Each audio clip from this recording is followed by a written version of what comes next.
All right, ladies and gentlemen, you already know what time it is. It's time for more My Hero Academia, and I can't wait because I'm testing some new things out for how I do live streams now. Ever since I discovered that I can stream my gameplay through OBS rather than Elgato, I'm just thinking of all new ways that I can just spice up how I do things, including screen transition. So let's go ahead and get the formalities out of the way. Oh, you like how that... Y'all see how that fade just went in there? It's small. It's a small thing, but it just makes it more professional. Like, I could be like, later, peoples, and it just fades out. Oh, I am so much more professional with this, you guys. Oh, yo, peoples, Kyushu92 here, and welcome to yet another My Hero Academia chapter reaction and review. The last chapter we left off with last week was when President Mike and Spinner managed to get into the room where Kurogiri was, and Spinner ran out of energy to get even close to Kurogiri, but found the strength to get up again and then push the hand of Shigaraki in front of Kurogiri. Despite Spinner calling out Kurogiri's name and President Mike screaming out Shirakumo's name, they were trying to get either side of him to respond. If it was Shirakumo, he'd probably be with the heroes. If it was Kurogiri, he would be with Shigaraki and All For One. Now, it remains to be seen if he's actually siding with All For One or not, but we're going to see because Kurogiri responds and gets up and says, I am Kurogiri, the protector of Tomura Shigaraki. Now, we don't know how that means, or what that means and fully entails, because Shigaraki isn't exactly himself right now. So, we'll just have to see what happens then. We'll just have to see what happens next. Good to see you, Ali M. Thanksgiving. Happy Thanksgiving to you and everyone else, as well as you and yours. And good to see you, Midoriya Shonen! I can't say your name without saying it how All Might does. But let's go ahead and get it started. And one thing to note is that we are going on break after this chapter. So let's see what happens. And it starts with chapter 374, Butterfly Effect. And it starts with President Mike looking utterly shocked at the face of Kurogiri, and you can see like a vestige of an eye behind the lit eyes of Kurogiri, like it's kind of rolled up in his head, and you see the hand of Kurogiri, which we've seen beforehand that was just completely covered in that black smoke he's covered in. We see a normal hand underneath. And then it's just silence, and then a massive cloud just billows. It just cuts to a massive storm cloud, it looks like. Yeah, it looks like a storm cloud is billowing over the neighborhood. And it has someone on a weather forecast in Washington State in USA with the weather lady saying, the massive cumulonimbus. Okay, so this is the reason why I don't get into clouds. And this is the reason why I don't get into cloud names. Because I feel like this is what I struggled with when I was playing Bayonetta 3. And all the homunculus had names that were names of clouds. And I can't just say like, Cumulonimbus. Cumulonimbus. Why can't it just be simple names, okay? I'm sorry. It's just that these names, I try to sound professional as best I can, but then these different names just throw me for a loop. I'm sorry. The massive cumulonimbus storm system that sprang up over Japan is growing at a rapid pace. It may ride east on the jet stream and affect the weather in North America. And yeah, apparently this is midnight news in the US. According to the Weather Bureau, convection currents caused by repeated heat spikes have combined with a tropical low-pressure system in Japan's southwest to form an unprecedented type of enormous infernal cumulonimbus cloud.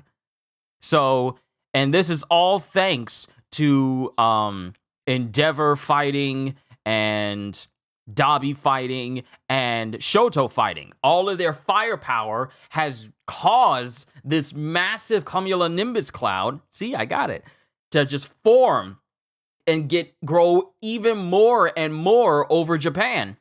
Can the flap of a butterfly's wing in Brazil really bring about a hurricane in Texas?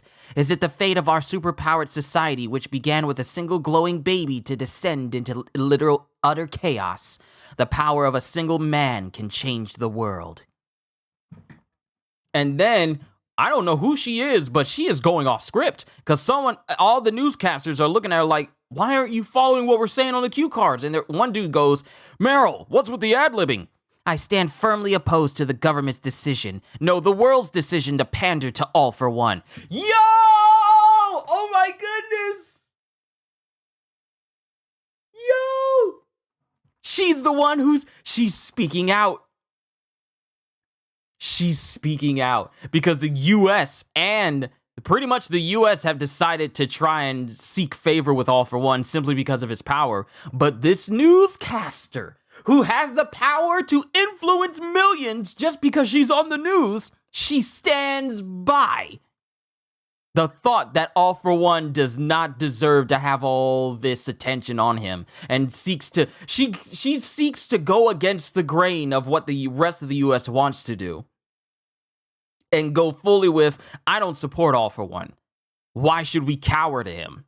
Oh, I like Ms. Meryl. I like her. Sorry if I'm burping a lot. I ate a sandwich before I did this. I stand firmly opposed to the government's decision. No, the world's decision to pander to All for One. Cut to commercial! Quick! Crap, she's already said it. So she said all of this saying, like, I refuse to pander to All for One on live television for all to see. Oh, I like Meryl already. Then we cut to the Camino Ward. Todoroki subdued Dabi back in Japan. And there's a massive fiery explosion as we see Burnin, and she's... Oh, I was about to say, did she lose an arm? But no, her arms are drawn in a way where it's in front of her. I couldn't tell where her arms were at, my bad. But Burnin says, talk about firepower. And then it cuts to Ida, who's there with Shoto, as he says, even you will be burned by that. You mustn't engage him again. You've already hit your limit with your phosphor move. And then Shoto says, we've all hit our limits and then some. We gave it everything. And yet, he's still the only one. He's the only one still standing.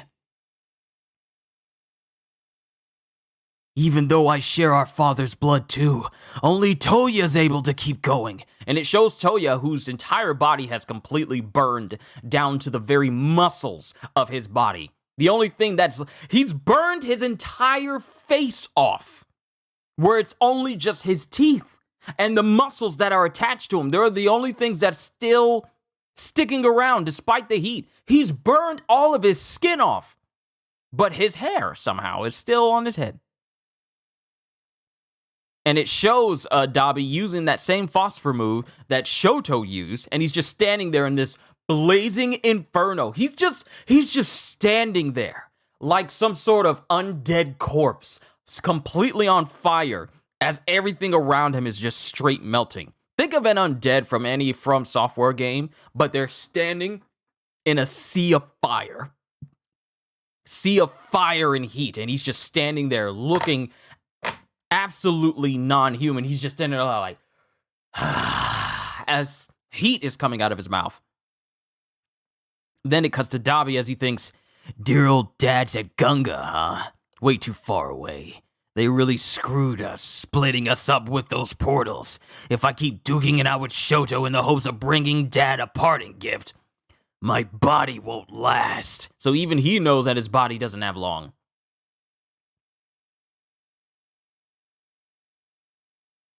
And then it shows Dabi shooting up into the air using heat from his body as he starts flying off in a direction, but he lacks the control. It's like he's all there, but not all there to fully control it, because he's kind of haphazardly flying around. So he's, for a lack of a better word, running on fumes. And then Burnin says, he's trying to fly over to his father. This goes way beyond powering through that sheer will he's inherited. It doesn't make sense. I thought his body wasn't made for heat. How the heck is he not falling to pieces? And then Shoto goes, get back here! I'm still on my feet! You want to kill me, right? Looks like you're the half-baked one now. And then it cuts to... Apparently, it cuts to, who is this? It cuts to some other member that was there with Dabi as he goes, "Ahem, Mr. Daddy Issues. I know I said no pestering, but I have fantastic news. Apparently, you get to travel free of charge." As a portal made by Kurogiri appears in front of him. Okay, so this is bad. This is bad. This is bad. This is bad. This is bad. Then we cut to UA High, Midoriya versus All For One, and it cuts to other heroes as Monoma is trying his best to keep his eyes open in order to keep Shigaraki from using his quirk. Because this is still after Midoriya hit him square in the chest and hit him. This is the very second after that, so we're cutting to that. As the, I forget the water hero's name, he goes, "The wind's really picking up. My control over the water might slip." And then Aizawa says, "Are you hanging in there, Monoma?" And then Monoma says, "This battle will go down in the history books, right? I'll make sure the Ministry of Education points out that we won here because of me. In that cage, we've got Edgeshot, Lemillion, Genis, and Midoriya fighting for all of us. I'd be a fool to whine about the measly need to blink." And it shows Midoriya using all of his power as he's preparing to hit Shigaraki again, whose upper torso has expanded for some reason. It's like engorged now. Like it's like really big. And it shows Shigaraki and his hair still jutting out of his head like he's been electrocuted. And he's just standing there with his hair all out. And then a voice says, "The experiences of one's youth determine the entirety of one's life. And more than anything else, I place faith in a person's emotions." Then, right behind Monoma, Aizawa, and everyone else, a portal appears right behind them, with Present Mike getting shot out of it. And apparently this is this is All For One speaking. "And more than anything else, I place faith in a person's emotions." Then Kurogiri's portal appears right behind Aizawa and Monoma, with Present Mike falling out of it. "The feelings he harbors for his friends after leading such a dark life." Then we cut to Gunga Mountain, Vila Ruins, Endeavor versus All For One, the real one. "You kept Kurogiri in the dark. So to help him take immediate action, I planted a micro-device in one of Shimura's hands.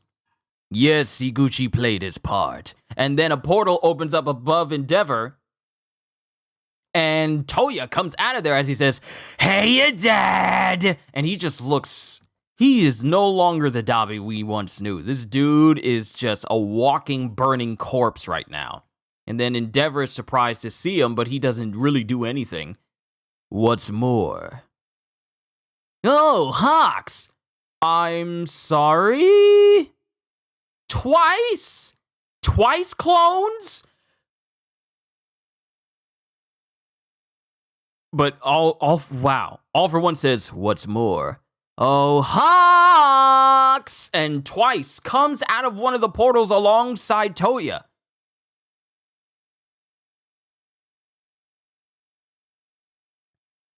And then All For One says, as his body as you see the power of the rewind affecting All For One's body, as it's taken under effect, he goes, "The death of that sad, sad man gave rise to rancor in a young woman's heart. The man who would overrun the world to make good on his grudges gave that femme fatale just the tools she needed to bring ruin to all. Now you've got a front row seat, Takami. Time to learn how it might have turned out if you hadn't made his death your top priority back then." And then Hawks, seeing these Twice clones, just says, "Kill them right now!" And that's the end. That's the end of the chapter. Things just went from bad to absolutely worse. E-Man M, good to see you. Things just went from bad to worse.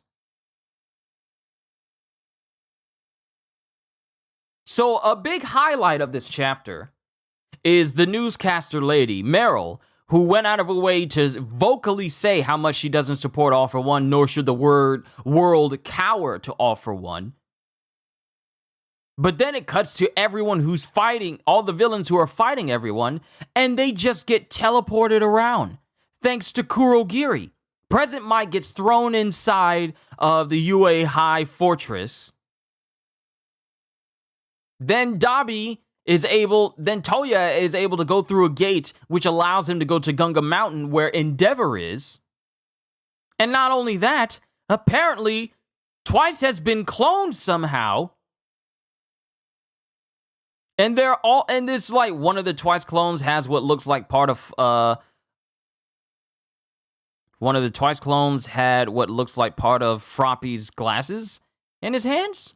No. No! That is one of Froppy's goggles, but it's like one side.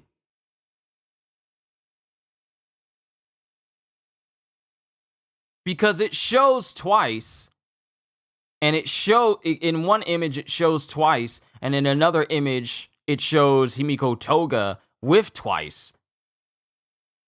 That is one of Froppy's goggles.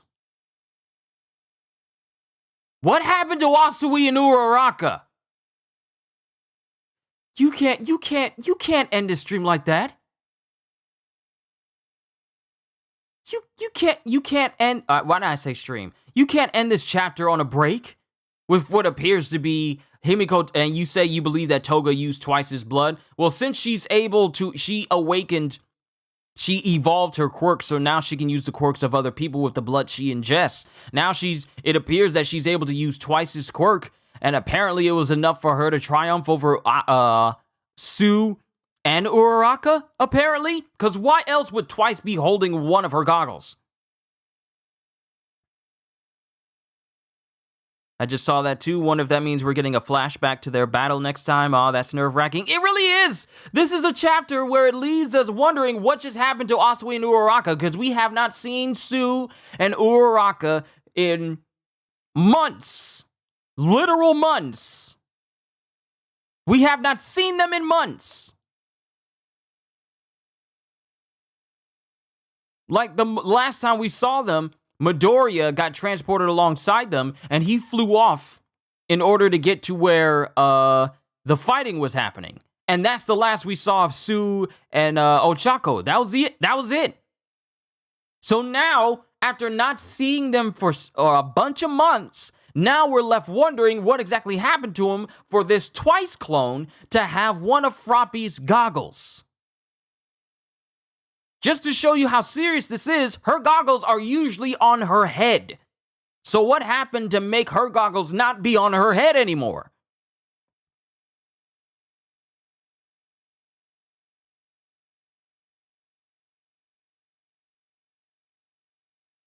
Okay, let me do this. MHA chapter 370. I don't even know how to feel about this. Because now I'm worried about Sue. I'm worried about everyone else. So chapter notes, it's revealed that a massive cumulonimbus cloud has formed over Japan as a result of the massive heat caused by Shoto, Dabi, and Endeavor's fires, and is continuing to spread. An American weather reporter uses this to voice her opposition to All for One's rule. In Kamino, the heroes remain speechless, unknowing how Dabi is able to stand and keep fighting. Because everyone else is tired. Everyone else is tired. Yet Dabi is still able to stand. Despite his entire body just burning on the spot. He's still able to stand. While everyone else is tired. Thanks to Kurogiri, and Kurogiri is in quotation marks, becoming active, he starts warping the villains around. Kurogiri warps himself and President Mike to Eraserhead's location in the UA Flying Fortress. Dabi is warped from Kamino to Gunga, meeting Endeavor, and two Twice doubles created by Himiko are warped to Gunga, sparking fear in Hawks, also holding one of Sue's goggles.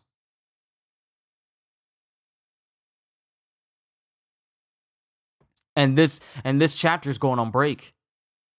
Why'd Horikoshi have to go and drop like 3 bombshells at once? This is one of the most stressful chapters in a while. It is, because we've seen interactions with, like, we focused. I'm glad we kind of stopped with the spinner aspect. That's been resolved because the civilians have seen the error of their ways. We still got Dabi to concern himself with, who's been doing everything he can just to meet up with his dad again in order to try and kill him, because he couldn't kill Shoto, so he made his way to his dad. But even then, Toya does not have much time left because his power, his rage is literally burning him from the inside. That's all he has to keep going. If Toya was a Sith, he'd be unstoppable because that rage is just burning in him. He might even give Anakin a run for his money in terms of how much his rage is driving him. But not only that, so it's Kurogiri and Present Mike who are there in the UA Fortress with Shigaraki and Midoriya. Not just Present Mike being dropped there, but Kurogiri is there with Present Mike. And Aizawa's going to see him as well. And who knows what this distraction is going to do for Aizawa and what it means for Monoma. Because Kurogiri and Present Mike appear right behind him. If Monoma's concentration gets subsided, then Shigaraki is able to use his decay quirk again. Was Shoto and Tenya sent with Dabi too? No, Dabi was using his very, very ill-controlled jets, flame jets, to fly off in the air. Because he was trying to make his way to where his dad was. But Kurogiri let him go through the gate, and it's just Dabi going through it. We didn't see Shoto or Tenya running up behind him, because they're all just massively tired. Yet Dabi is the only one who is able to actually keep moving. So he's the only one who went through the gate presently that we've seen. If Kurogiri messes with Erasure, we're all freaking screwed. Yes, quirked up Shigaraki is the single most terrifying thing ever. That's exactly what I was saying. If Monoma's concentration is dispelled because Eraser can't use his quirk to his fullest extent anymore because he's now missing an eye because of Shigaraki waking up months ago, way back when. So if Monoma's concentration is broken, Shigaraki's going to have full access to all of his quirks, not just decay, but all of his quirks. And that's on top of his body's literal transformation that operates outside of quirks. Seeing the always calm and composed Hawks panic the second he sees the Twice clones means things are really going to go bad for the heroes. Every single time. This is every single time. This is the dichotomy that has happened with this series ever since I started reading it. And I have to echo this as I have over the years of me reading it. It's only been a couple of years, but I've always said this. Every single time the villains or heroes have a triumphant moment where it seems like they're actually getting the edge up, the villains come back with an even bigger hit. This happens every single time. It's not, and I wouldn't say that Horikoshi does it to the point of predictability, but whenever the heroes have something really good going for them, the villains always come and mess it up. If the villains have something really good going for them, then the heroes mess it up. And it flip-flops. And over the past several, I want to say over 20-something, maybe 30-something chapters, the amount that they hit back with from heroes to villains and villains to heroes tends to get bigger and bigger and bigger until the impact left from each hit is leaving far more destruction and death in its wake than the previous ones we've seen earlier in the series. This happens every single time. Every time. This is the villain's big hit moment. The heroes had it when Midoriya showed up and started manhandling Shigaraki like it was nothing.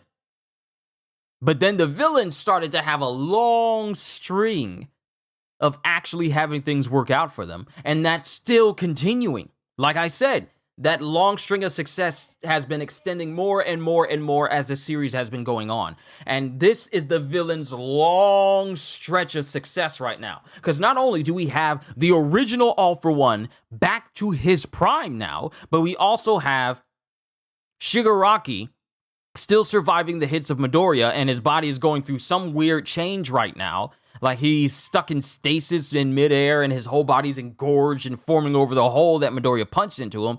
We have Spinner, who was able to successfully awaken Kurogiri, and thanks to what All For One says, a micro device inside of the hand of Shigaraki that he put in front of Kurogiri, Kurogiri was turned towards to help Shigaraki, and that enabled him to not only get Toya, not only able to get himself, but also teleport all these villains to the places where they want it to go in order to make the battle more favorable for them. That's going on right now, and now it appears like these Twice clones, thanks to Himiko Toga's and her evolved quirk, allowed her to create Twice clones. It looks like things may not have ended up really all that well for Uraraka and Tsu for one of these clones to have one of her goggles, a piece, not the whole thing, just one in his hands when they come through. Not only that, but the very person that Hawks killed for the greater good is now back.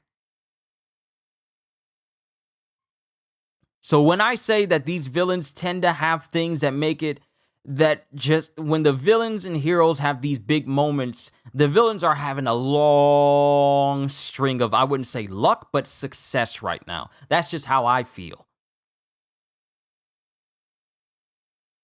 Kind of off topic, have I been watching season 6 of My Hero Academia? I have not. It's been a hot minute. I still need to catch up to the rest of JoJo. I haven't even gotten to what is it?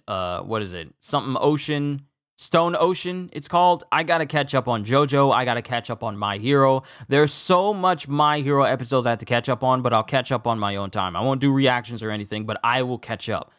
You was telling Midoriya said, but yeah, Ali, I will catch up to season 6 of My Hero. I keep wishing for a My Hero Academia game, like an action RPG or a Musou game. I hope to God we get one. I really do, because I love Musou games. I would just love to play a game where I'm playing as Midoriya using full cowl, and I'm just running through a whole string of villains, or I'm playing All Might or Endeavor or All For One or Shigaraki or all these big names in My Hero in a game that isn't a fighter or arena fighter. I'm just saying. Bones has done a fantastic job. See, I gotta catch up. There's something just laying on my eye, and it's annoying. It's distracting me. But I gotta catch up to the anime itself. Midoriya says, I was telling my friend today, hey, remember like 3 years ago when I told you Boku no Hero Academia kept getting crazier and crazier even when we thought it was impossible? Yeah, that never stopped. It hasn't. It hasn't. You would think there would be a cap at which Horikoshi could just blow our minds and make us think there's no way things can get crazier than this. But he does it every single time. And that's what makes this series so great, because it doesn't show a sign of reaching a cap over things that are just going to utterly shock you. I did not think that I would be here years later reading through this series when I did my original My Hero Academia read-throughs videos, individual videos. I didn't think I would be seeing this amount of crazy in the story. But I'm grateful for it. The story is amazing. But now we gotta be on break and just hope that Horikoshi is willing to let us know what happened to Tsu and Uraraka before the Twice clones showed up. Because that's still one loose end that we still got to tie up. We still got to tie up what happened between Toga, Himiko, and Tsu and Uraraka. We still got to tie that up. We still got to tie up loose ends with Aoyama, who is with Fat Gum and against one of the Tartarus members. We already know what's going on with Dabi and everyone else, because they pretty much just made their way over to where they needed to be. Dabi is now in front of Endeavor, who doesn't even look like he has the energy to fight anything. And then we got Kurogiri and Present Mike making their way inside of the fortress with Shigaraki. And my thing is, if Kurogiri manages to teleport Shigaraki outside of the fortress, out of the view of Monoma, then his quirks will reactivate. And it's just straight downhill and death from there. Because the moment he leaves Monoma's line of sight, the quirk won't work anymore.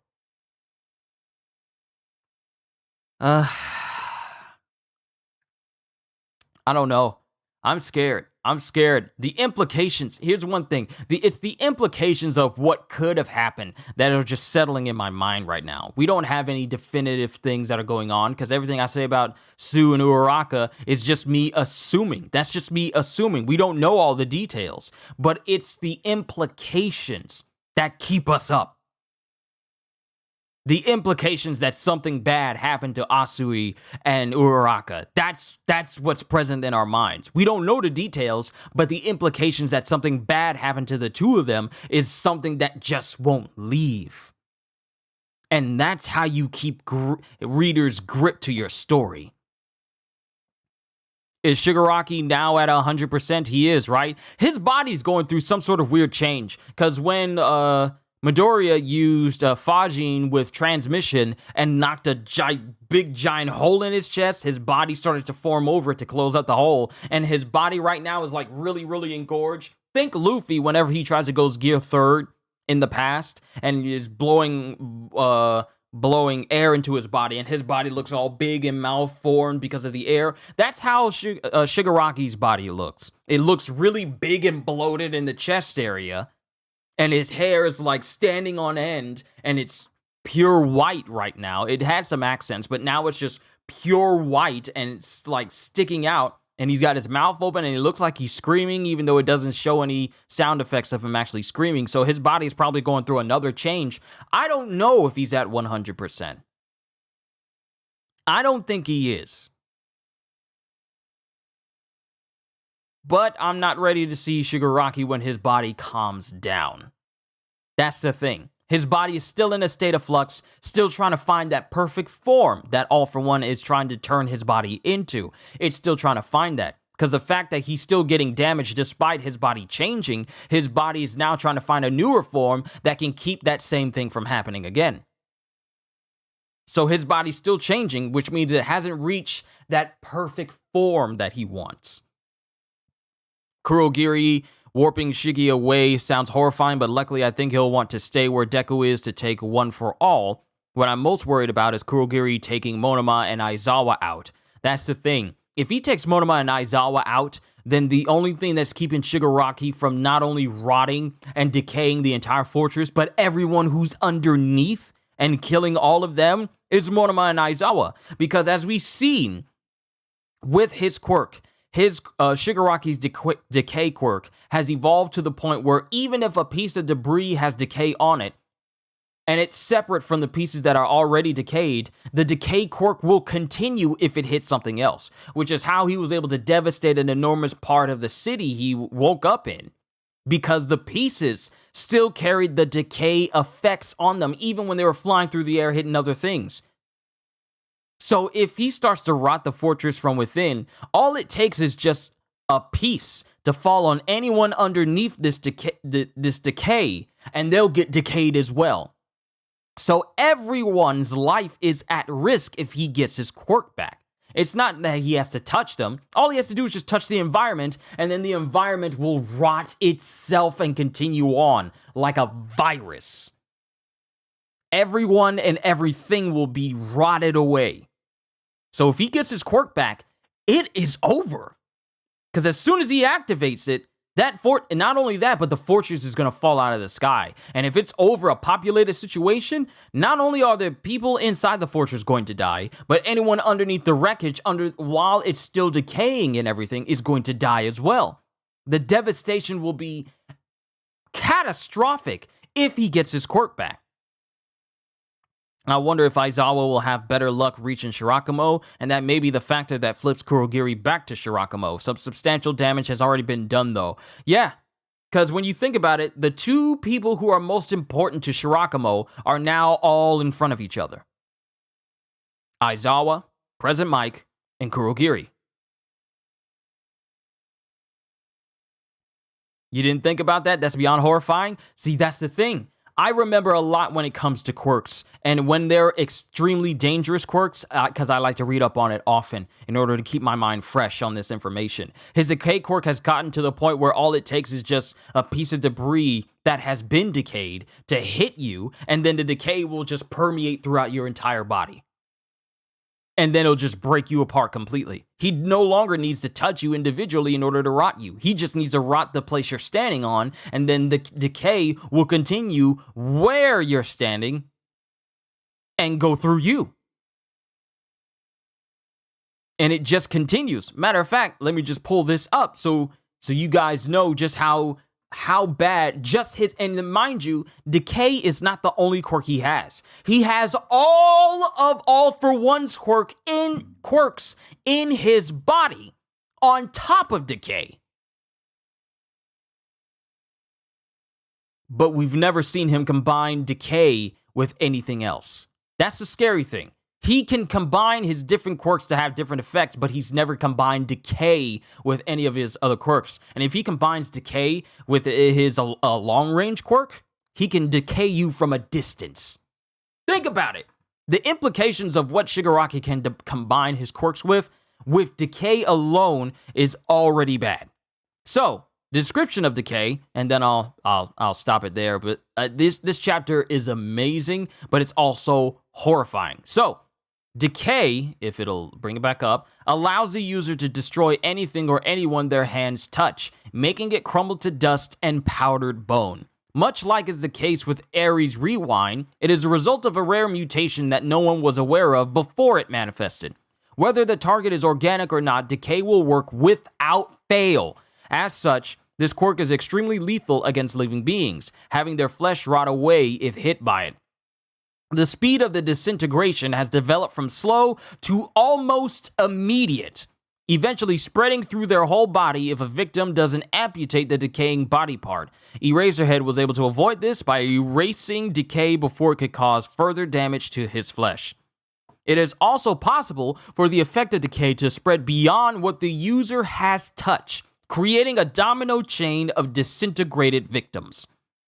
Tomura has had this ability ever since decay first manifested on him, being strong enough to destroy an entire household, but due to his jumbled up memories of the event, he seemingly forgot about or mentally repressed this specific ability until halfway through the revival celebration, where flashes of his past started reminding him of what happened. At this early point of Tomura's life, decay's disintegration process was far weaker as it reduced affected targets down to chunks instead of dust.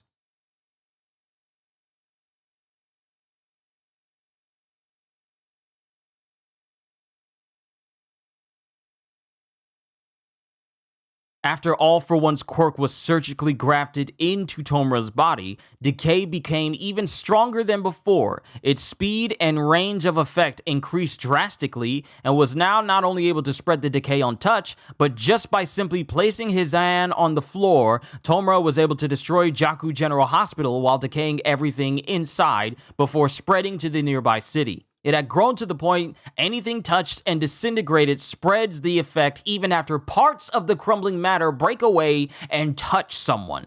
That's how strong decay is right now. That's how strong it is. It's strong enough where it will continue to decay even if it breaks away from the part that was already decayed. So if he decays this wall, if a piece of the wall that was already decaying were to hit another person, they would start to decay instantaneously. It doesn't need to be a part of his hand in order for it to still take effect. All it takes is a single piece, and it'll just continue. And then it still permeates through a living person. So if they're disintegrating, what they're touching starts to disintegrate as well. It's a domino effect of destruction.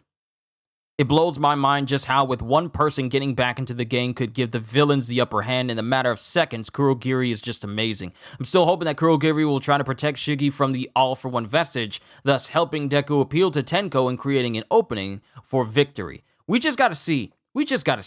It's scary how this quirk works. Tomura also has control over what specifically gets affected by decay, as he was seen wearing Exlix's cape despite the hero being disintegrated. This enhanced control also allowed him to avoid disintegrating many of the Nomu in Dr. Garagi's laboratory, though he admits he couldn't save all of them.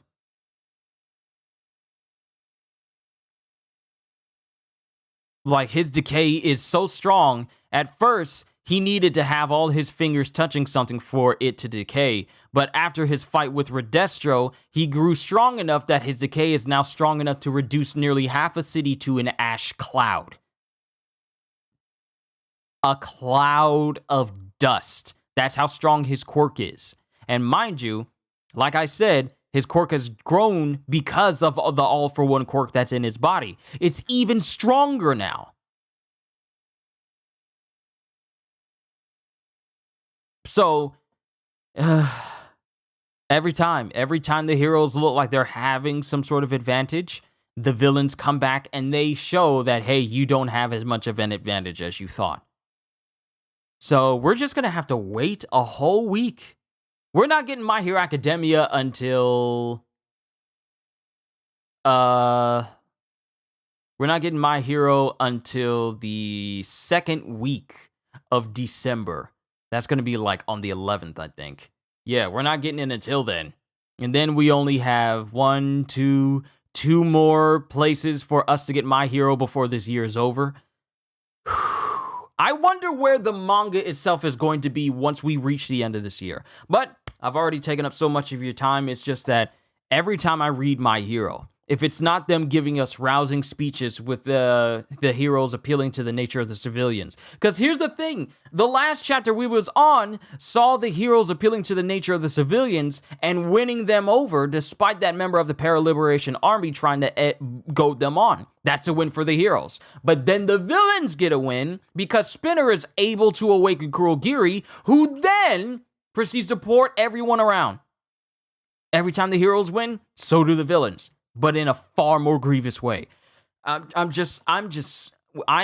there's any, I know Thanksgiving is past, but if there's anything I can say I'm truly and deeply thankful for, it's for me being able to read this series for all of you and me to enjoy the series with you, because there's just so much I could talk about with My Hero, but I gotta read Jujutsu because I feel like we got an interesting chapter today. But we're going on break from My Hero. We won't have a chapter next week. One Piece is coming back next week, but no My Hero, so don't look for it. Overall, I mean, I always say this. I enjoy My Hero, but it's really, I don't read much chapter books. I don't.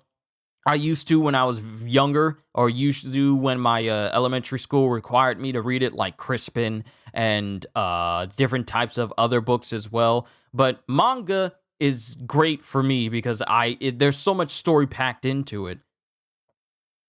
And there's just so much to enjoy. I'm thankful that I am able to read these sort of stories. I love these stories. But we gotta wait. I know most of us don't like waiting for these chapters, but we just have to wait because things have gone from worse to horrendous. Not from bad to worse to horrendous. And I'm just wondering, how are y'all going to survive this? That's just how I'm feeling. But, like I said, I've taken up so much of your time. I just want to say thank you all for tuning in to my reaction to My Hero Academia. Time for me to move on to Jujutsu, and then I'm just going to relax a little for the rest of the day. But that's all I got. To everyone who is here, from E-Man to Midoriya to Ali to everyone in between, all I can say at the end of the day is, hope you all enjoyed. Can't wait to see you all in my next video. And if you're new to the channel and you enjoyed what you saw here today, then like, subscribe, and maybe even consider becoming a member, because I am always looking forward to entertaining you. So have a fantastic day. And once again, as always, later, peoples. Whew. Time to get started with Jujutsu, but how do you follow from a chapter like this?